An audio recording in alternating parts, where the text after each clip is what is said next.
Hello everybody, and thank you for sharing your time with me. I'm sending this message through various different channels to reach my dear Russian friends and the Russian soldiers serving in Ukraine.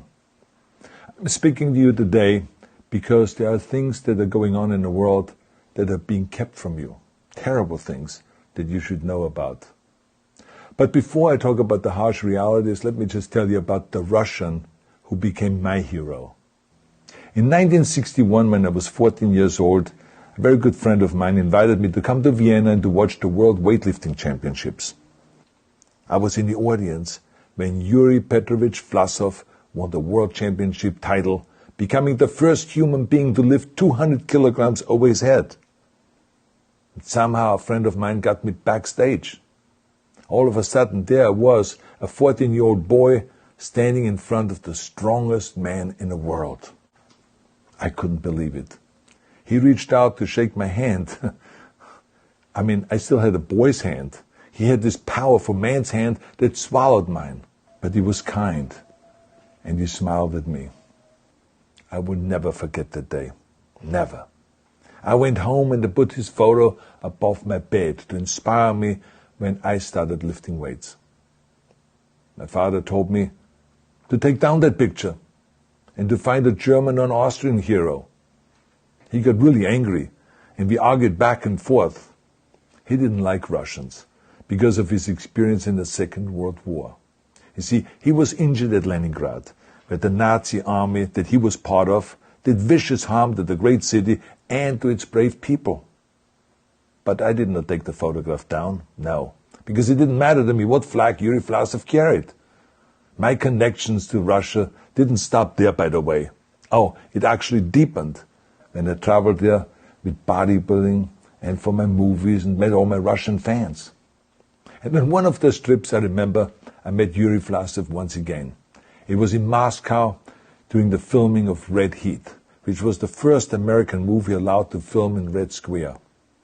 Now, he and I spent the whole day together. He was so thoughtful, so kind, and so smart, and, of course, very giving. He gave me this beautiful blue coffee cup. And ever since then, I've been drinking my coffee out of every morning. Now, the reason why I'm telling you all of those things is that ever since I was 14 years old, I've had nothing but affections and respect for the people of Russia. The strength and the heart of the Russian people have always inspired me. And that is why I hope that you will let me tell you the truth about the war in Ukraine and what is happening there. No one likes to hear something critical of the government, I understand that. But, as a longtime friend of the Russian people, I hope that you will hear what I have to say. And may I remind you that I speak with the same heartfelt concern as I spoke to the American people when there was an attempted insurrection on January 6th last year, when a wild crowd was storming the U.S. Capitol, trying to overthrow our government. You see, there are moments like this that are so wrong, and then we have to speak up. And this is exactly the same with your government. I know that your government has told you that this is a war to denazify Ukraine.